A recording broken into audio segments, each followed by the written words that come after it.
Kembali lagi di Ruang Zaki. Nah, kali ini kita mau ngebahas soal bagaimana nih situasi terakhir soal Perpu Cipta Kerja yang kembali mendapatkan respon dari publik setelah proses memasuki tahun baru 2023, di mana terakhir dia sempat dibatalkan oleh Mahkamah Konstitusi karena alasan cacat formil. Lalu kemudian tiba-tiba ada kejutan di tahun baru, di awal tahun, di mana pemerintah kemudian mengeluarkan Perpu Kerja dan kembali akhirnya masyarakat melakukan gugatan ke Mahkamah Konstitusi. Hari ini gue nggak sendirian, gue akan ngobrol dengan Pak Iron, dosen Business Law Binus University. Pak Iron, apa kabar? Baik. Wah, mantap. Bro, Zaki ya. Bro. Iya. Manggil Pak kayaknya kesannya gimana. Oh, jadi ini kalau saya nggak mungkin manggil Bro Iron. Bahaya ini. Nggak boleh ya? Nggak boleh. Bisa offside saya. Bisa offside. Pak Iron, ini Perpu Cipta Kerja ini kan selalu menarik, terutama dari sejak jelang COVID ya pada saat itu. Tentu saja Pak Iron kan akan melihat sebelum adanya Undang-Undang Cipta Kerja tahun 2020, kita juga punya Undang-Undang soal Ketenagakerjaan. Ada evolusi yang kemudian kita lihat di sisi itu. Gimana Pak Iron melihat itu perjalanan? Oke, terima kasih. Nggak bisa disebut bahwa memang perlakuan konteks Undang-Undang 13 secara menjadi hal yang makin penting dan lain sebagainya. Bagi masyarakat hukum ya kita harus ada Undang-Undang 13 memang kita lihat merupakan syarat juga dengan kepentingan.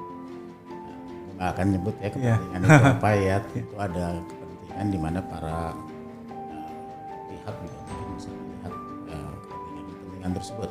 Namun dengan adanya lembaran-lembaran negara yang dikeluarkan nomor 39 tahun 2003 tersebut dan pada akhirnya Undang-Undang 13 itu secara kontekstual diberlakukan sebagai payung hukum ketenagakerjaan itu semuanya sudah mencakup. Sebenarnya Undang-Undang 13 menurut gue itu adalah omnibus law-nya di ketenagakerjaan. Di era itu ya? Iya, karena dimensi ketenagakerjaan semuanya ada di situ.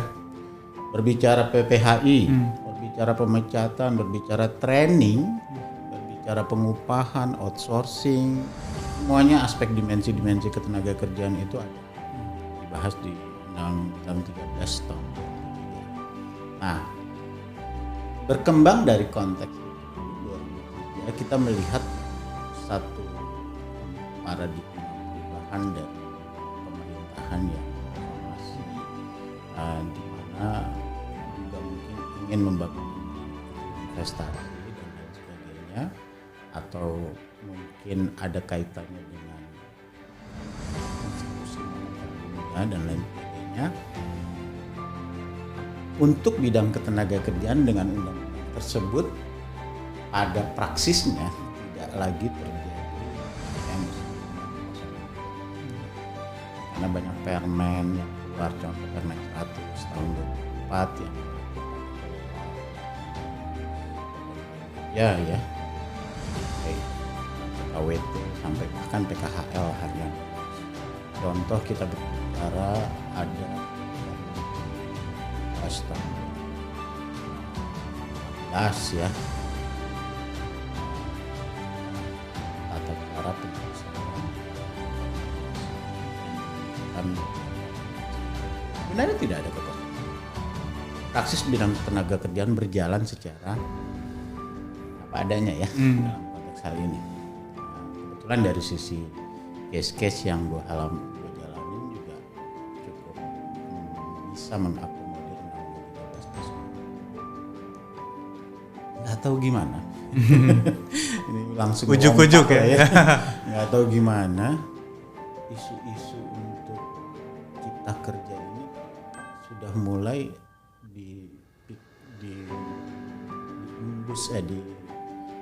dihembuskan ya,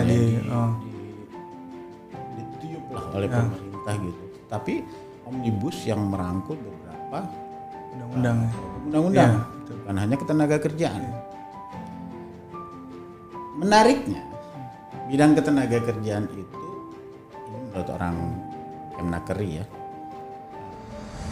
bidang ketenagakerjaan itu adalah salah satu bidang yang difokuskan, yang masuk pada RUU.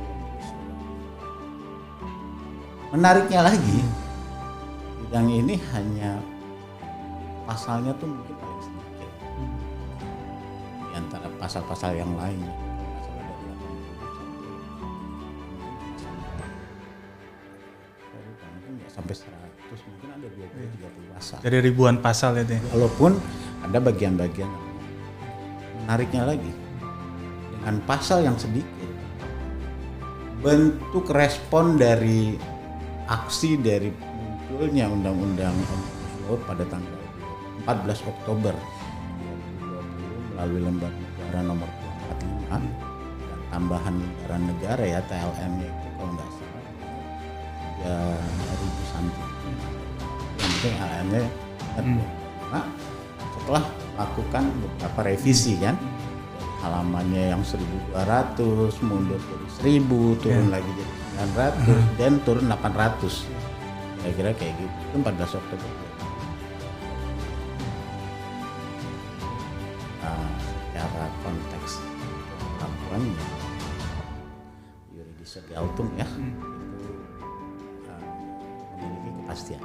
Nah, memang 1 tahun dari berkembangnya undang-undang ini tentu memunculkan gejolak, respon, penolakan dan lain sebagainya, khusus di klaster 4 ya, cara ya. Nah, dalam kondisi seperti ini, waktu itu pemerintah dalam hal ini departemen teknis terkait yaitu Kemnaker mungkin bisa dibilang belum siap ya mengaktualisasi peraturan-peraturan pelaksananya. Iya. Karena mereka hanya dikasih waktu 1 tahun. Iya benar. Ya kan? Tapi keluarlah 4 peraturan pelaksananya ya, dalam peraturan pemerintah nomor 4 terkait kerja asing, peraturan pemerintah 35 terkait dengan PKWT, alidaya, waktu kerja, waktu istirahat, pemutusan kerja, nomor 36 terkait pengupahan dan nomor 37 terkait dengan jaminan. Jadi itu barang 4 PP dalam kurun waktu kurang dari 1 tahun. Itu di 2021. Namun tanpa terekspos, akhirnya JK 11 tahun. Dan MK akhirnya menerima beberapa gugatan karena objeknya belum berubah ya. Tetap undang-undang gitu ya. Itu dalam proses persidangan putusan 91 nomor 91 tahun 2020 ya, itu resmi dikeluarkan, dibacakan pada tanggal 2 November. Jadi putusan MK itu adalah putusan yang dibacakan tahun 2021. Tapi juga cukup aneh, katanya putusan MK itu nomor 91 tahun 2020. Tapi beberapa literatur ada yang menyebutkan 2021. Whatever itu, kita fokuskan saja bahwa uji material itu diaminkan oleh Mahkamah Konstitusi. Gue mungkin nggak akan berbicara mengenai aspek hukum tata negara ya, tetapi dalam konteks ini, jika memang uji material itu diaminkan dengan kondisi putusannya itu dibacakan putusan itu bahwa yang dimaksud dengan cacat formil yang tadi disampaikan itu sebenarnya disebutkan lebih kepada inkonstitusional bersyarat karena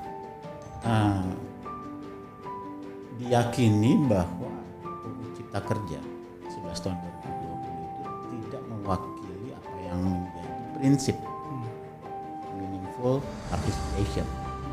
Mana prinsip meaningful participation ini menjadi penting dalam konteks undang-undang pembentukan peraturan perundang-undangan kan, naskah akademis, keterlibatan praktisi, akademik, praktisi, akademisi, masyarakat dan lain sebagainya. Nah, itu tidak terlihat. Tapi bagi badan atau bagi orang-orang yang berada di dalam pembuatan, mereka mengklaim sudah, ya kan?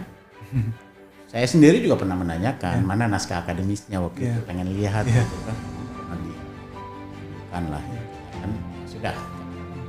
Ya saya juga punya opini sendiri kan, mungkin sebagai praktisi akademisi di bidang ketenaga saya melihat bahwa kalau memang sudah putusan MK itu berlaku konstitusional bersyarat selama 2 tahun, maka pemerintah. Nah, bedanya kan kalau pemerintah kan lagi presiden dan DPR, tapi DPR dan presiden kan, ya dalam bentuk bukan undang-undang kan. Nah, pemerintah diminta untuk membuat, memperbaiki apa yang disebut dengan proses formilnya tersebut. Nah, terkait meaningful participation. Nah, dalam perkembangannya sejak 25 November ya, 25 November 2021 sampai dengan saat akhir tahun baru. Iya. Sampai dengan saat akhir ya, bukan awal tahun baru ya, akhir karena 30 Desember 2022 dikeluarkannya Perpu nomor 2 tahun 2022. Ya sebagai praktisi akademisi kita juga kaget juga gitu. Ini apa gitu. Dari sisi pemahaman kehukuman, dari sisi pemahaman ilmu hukum, tentu apa yang disebut oleh para pakar tata negara dan lain sebagainya ini adalah pembangkangan terhadap konstitusi atau putusan Mahkamah Konstitusi. Dari sisi pemerintah sesuai karena memaksa yang diatur kalau tidak salah dalam putusan MK nomor 138 ya 9 ada konteks Perpu itu bisa dibuat jika memang ada. Nah, jangan juga ditafsirkan bahwa apa yang disebut dengan ancaman stagflasi, global isu, inflasi, terus perang Rusia Ukraina adanya perubahan dalam tata ekonomi dunia ini menjadi satu konteks yang akan membuat Indonesia runtuh. Nah, itu dari perspektif hukum, dari perspektif hukum boleh menyampaikan hal itu. Tapi kalau dari perspektif pemerintah sebagai orang yang menjalankan pemerintahan ini ya patut juga itu dipertimbangkan menjadi hal di mana usaha pemerintah ini, upaya pemerintah mengeluarkan perpu itu untuk menyelamatkan negara. Ada kekosongan hukum juga ya? Karena dianggap ada kekosongan hukum. Nah, menarik nih mengenai kekosongan hukum. Karena secara praksisnya, contohlah misalnya terjadi putusan MK sejak 25 November tahun 2021. Ya kan? Terus kita untuk mengurus masalah pesangon, PHK karyawan harus menggunakan yang mana? Iya. PP 35 atau kembali ke Undang-Undang 13. Iya benar. Tentu kalau dari sisi pengusaha, ya baiknya ke PP 35 kan, karena lebih kecil. Tapi kalau misalnya dari sisi pekerja terkait dengan PHK yang memunculkan hak-haknya pekerja, misalnya efisiensi gitu ya, tentu menjadi lebih besar. 32,2 bulan upah berbanding 25,75 bulan upah. Ada selisih 6, sekian bulan upah. Ini kan menjadi kebingungan di ranah praksis kan, intinya seperti itu. Namun di sisi lain yang menjadi kewajiban pengusaha terkait dengan kompensasi PKWT, kan kompensasi PKWT hanya mulai diatur di Undang-Undang Cipta Kerja terus diperkuat di PP 35 kan. Di Undang-Undang 13 tidak ada. Permen 100 tahun 2004 tidak ada yang namanya kompensasi. Harus pakai. Oh, pakainya yang Undang-Undang 13.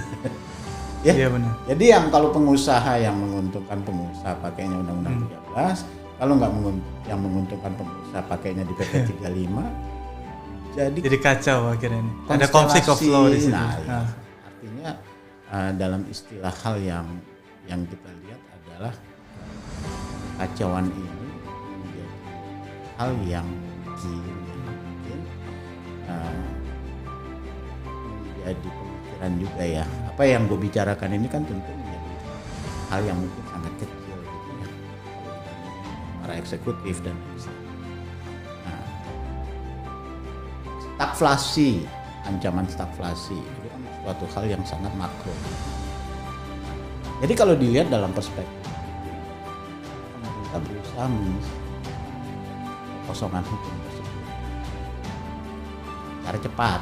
Iya. Menurut para hukum tata negara kan. Cara cepat, cara culas, apa yang ini kan cuma menyampaikan apa yang kita baca kan gitu. Iya, semua pasti punya pendapat. Bahkan para guru besar yang juga mereka mantan atau masih berada di eksekutif secara trias politika,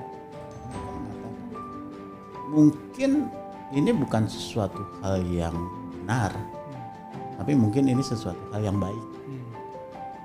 Kira-kira gitu kan.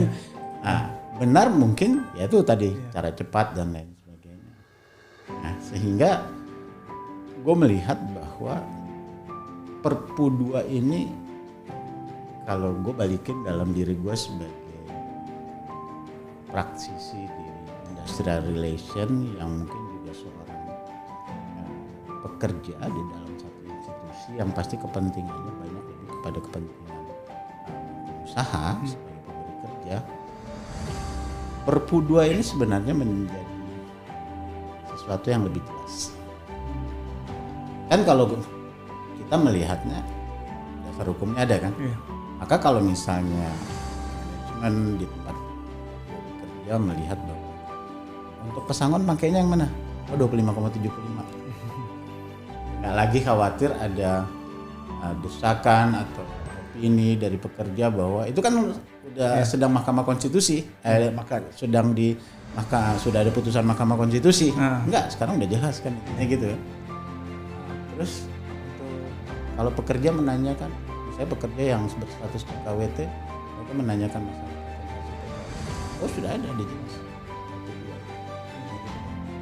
Nah, bahwa Perpu ini dalam waktu sidang terdekat DPR dan dikabulkan atau tidak dikabulkan, saya kalau berbicara dari ranah politik akan expertise dari gue ya sebagai terlepas bahwa itu merupakan koalisi pemerintah di legislatif, apakah itu udah bisa dijamin bahwa Perpu ini akan disahkan sehingga nanti akan menjadi undang-undang atau undang-undang 2 2022 mungkin gitu ya. Kita lihat aja.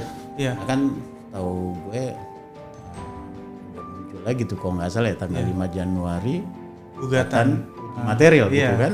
Perpu dari Perpu Cipta sekarang Kerja. makanya. Nah, dia artinya dua dia udah kayak sinetron, udah 2 episode sekarang. Udah 2 episode menghadapi gugat. Jadi iya. Ini sinetronnya MK ini untuk Cipta Kerja aja tuh udah 2 episode sekarang. Betul.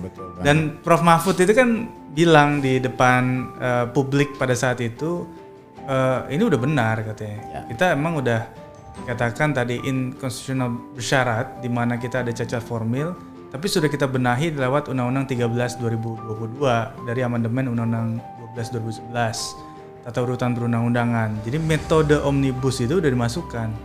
Ya saya jadi ingat di tahun 2020 waktu itu BINUS ada acara sama LBH Jakarta, baru rancangan Undang-Undang Cipta Kerja saat itu. Salah satu yang saya kasih message ke audiens adalah ini ada masalah lewat proses pembentukannya. Omnibus itu dari common law system, dia belum ada tuh di mediumnya Indonesia. Nah coba cek aja Undang-Undang 12 2011 ada nggak tuh soal omnibus di sana, nggak ada. Tapi kan setelah jadi Undang-Undang Cipta Kerja baru pada ribut tuh, omnibus harus masuk segala macam. Nah akhirnya masuklah itu di Undang-Undang 13 2022. Dianggap ini udah bisa memberikan ruang yang benar secara hukum tata negara agar dia bisa mengajukan perpu tadi itu dengan alasan tadi kan kegentingan isu geopolitik, geoekonomi, di mana pasien IMF udah makin banyak sampai hampir ratusan di tahun 2023. Jadi kita mau menyelamatkan kondisi Indonesia agar tidak jadi pasien IMF lah kira-kira gitu.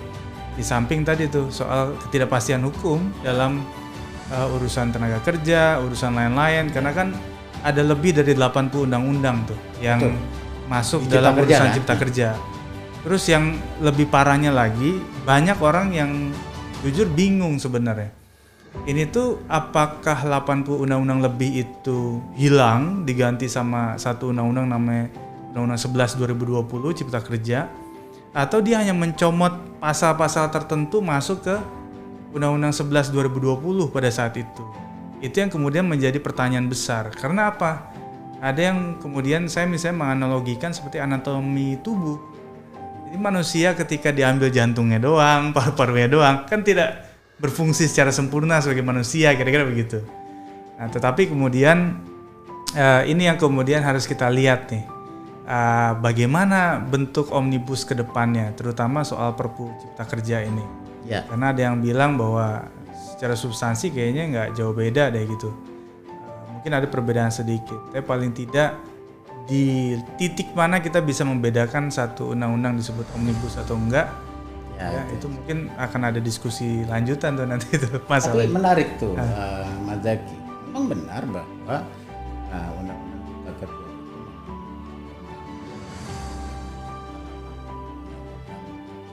gabung dalam satu bus. Iya, payung hukum. Di klaster 4 tenaga kerjaan itu bab 4 ya.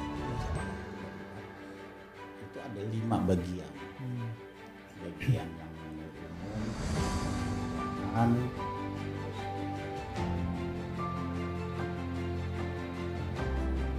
yang umum, jaminan sosial, terakhir ada 5 bagian. Dari analisis gue, dari kajian tahun 2003,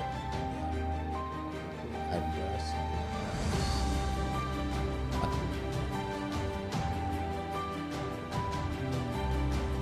ada pasal satu. Anehnya nih, ini pasal 158 sampai pasal 171 ini merupakan pasal-pasal yang udah sering di kan Mahkamah Konstitusi.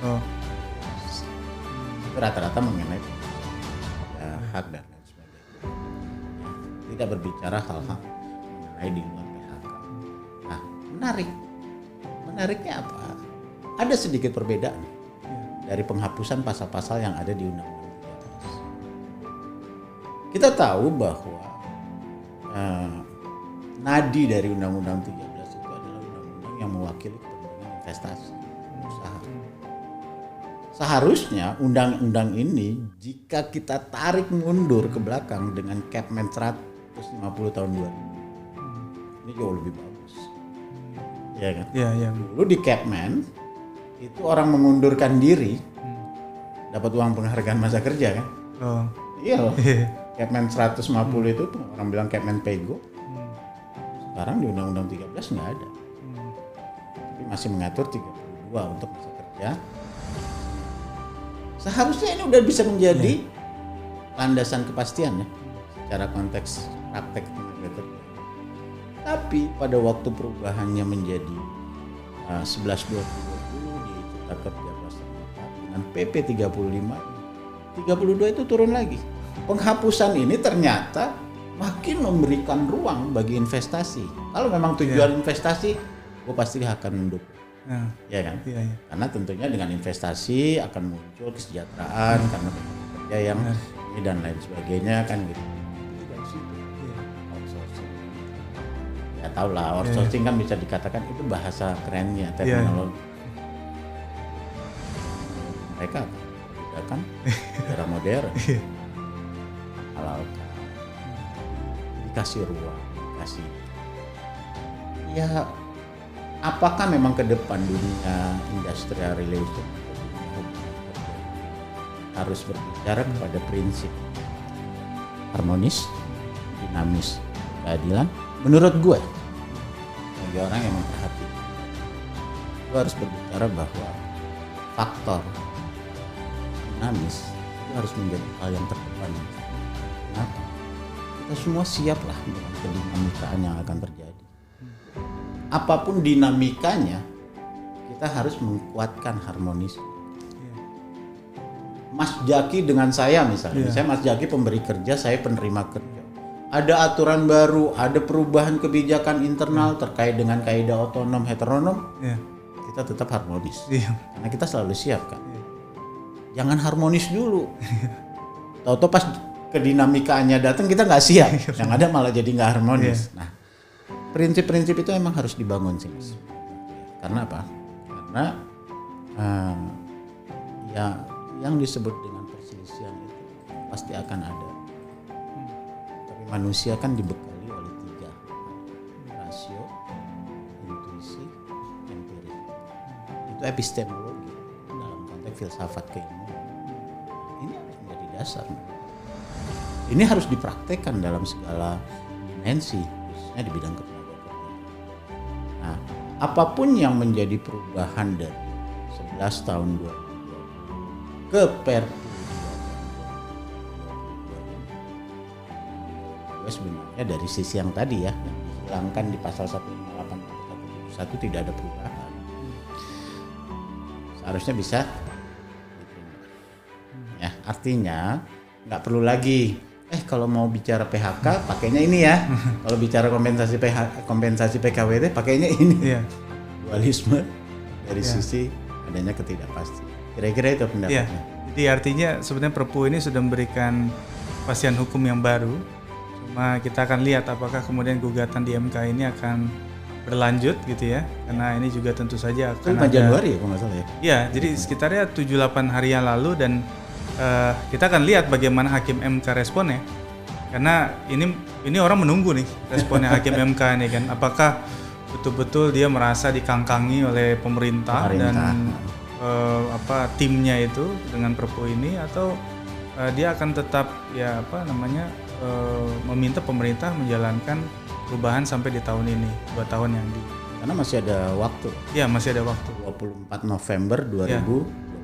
Ya, kita akan lihat konsistensi putusan MK sebenarnya orang-orang itu terhadap produk hukum yang sudah mereka lahirkan. Saya pikir itu Pak Iron buat diskusi kita soal Perpu Cipta Kerja yang digugat di MK ini. Terima kasih banyak. Sama-sama. Sampai ketemu lagi di Ruang Zaki berikutnya. Terima kasih.